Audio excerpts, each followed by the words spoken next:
Hey everybody, this is the second Garage Dojo video. Now we're going to pretend that we have attackers at home, and I'm going to pretend to have one here. I'm going to use my neighbor, probably eventually, to be a uki for some of these videos.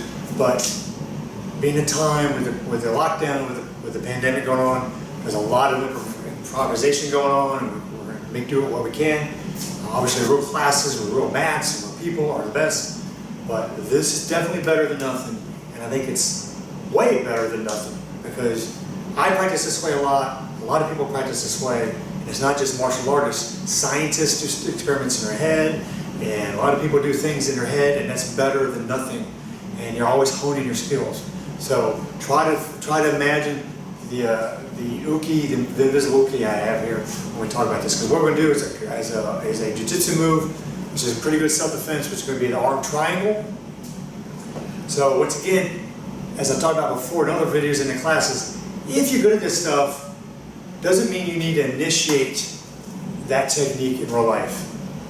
If I was getting assaulted by somebody in front of the doors at Publix because they're going in there and go shopping and some crazy guys there, I don't necessarily want to close gap with him if he's already at some distance. I want to keep him at a distance with the 4 fighting distances, and just being smart anyway, because that's just a moral, ethical, best civilly liable thing to do, which is he's going to be a problem, I'll keep him back. But if they get on you, then it's good to go ahead and just transition from that distance to how to fight in this distance, and then that's where it comes in to know a lot of good jiu-jitsu moves. You don't need to know the 2,000 and 3,000, 4,000 that they have to get a black belt in Gracie Brazilian Jiu-Jitsu. Most of those are for the dojo, for mat work, or for if you're fighting in the ring. You don't need to do that. You know, there's people who say, oh hey, there's hundreds of ways of how to throw somebody. I don't know how there are hundreds of ways of how to throw somebody. There's 3, 4, 5 ways of how to throw somebody, and there's versions of those. Because they're going to be in the front or either side or the back of you when you're going to throw them.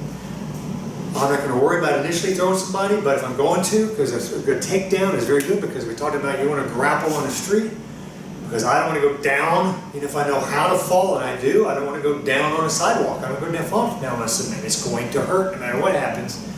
And if you hit any leading edge, you're going to do some damage.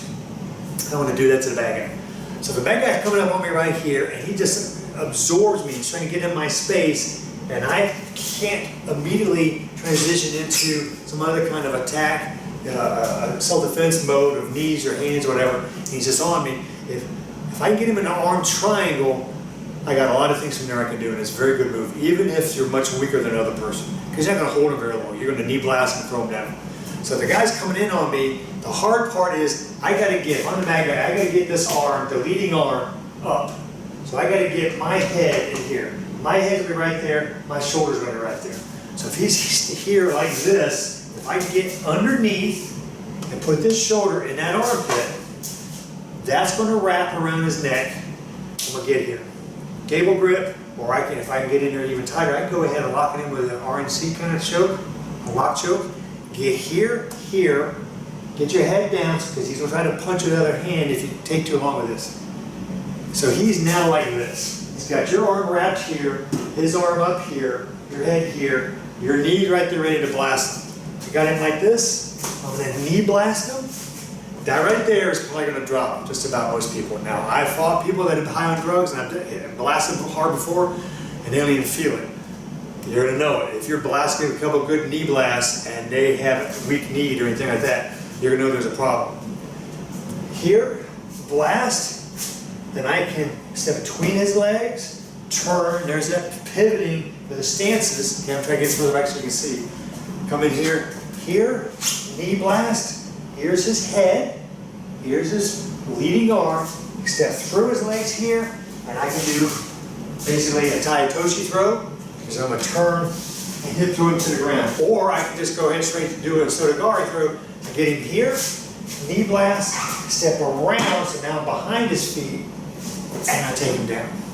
And he lands back that way, hard on his back, his tailbone, drops back, hits his head, hits his elbows. If I do a Tai-Toshi, I'll spin him around. He's going to spin around like this, and crash him down. Arm triangle. Guy comes here, do whatever his hands, which is 99% of what they're going to do, try to grab you with their hands. I'm going to be covering. If I can pass his arm and get that shoulder in his armpit, got him like that, boom. I can even, if he's falling, I can throw him that way. You probably do not need to take him down to the ground and hold him down and get into a grapple match on the ground. Now, I might do that, other people might do that depending on the circumstances. If the guy's a nut, crazy, and he just dropped a knife and he's one of those things going to be in the news, I might want to hold him down. The cop on duty is going to want to hold him down because it needs to be controlled. You, as a normal person, gets him, drop him down.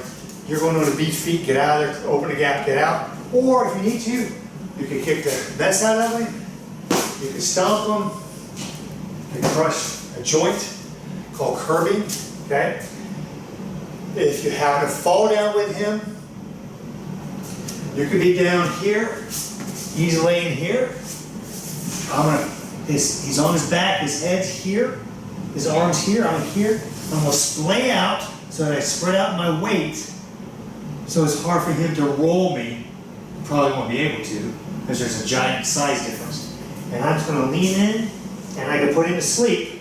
Put him to sleep by leaning in, squeeze on that carotid artery, hold that long enough, and he's going to go to sleep. And you'll know because he's going to quit moving, and his arm's going to sag. So it's an arm triangle. So the guy's coming here, striking me. Now, if it's, I can do the left side, whatever. You're going to find out you prefer a certain side. I clearly prefer the left side out going to his right arm. Most people are right-handed. They're probably going to be doing this. So you can time it and get the side you want. Or if it's left side, okay, he's coming here, I can come around and get that. If that doesn't work, I can transition. If I'm not good at that, I can just go and get that Muay Thai clinch and blast him there and take him down. I can still take him down from the Muay Thai clinch. His head's here, got wrapped behind his neck, knee blast, push him down.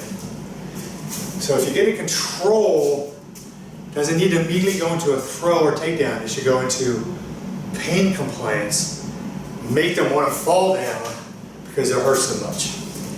So that's the arm triangle, which is, if you get him, head is here, I'm doing it so you can see from the back. He's attacking here,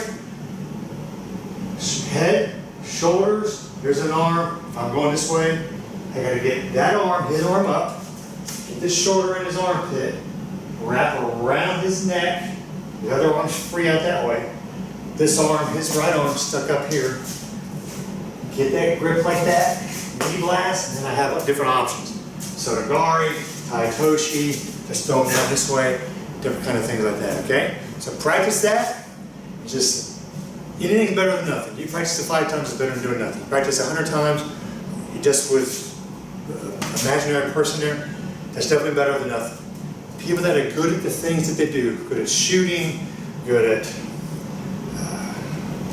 archery, good at whatever, anything physical like that, they'll practice all kinds of different ways and get better and better at it, okay?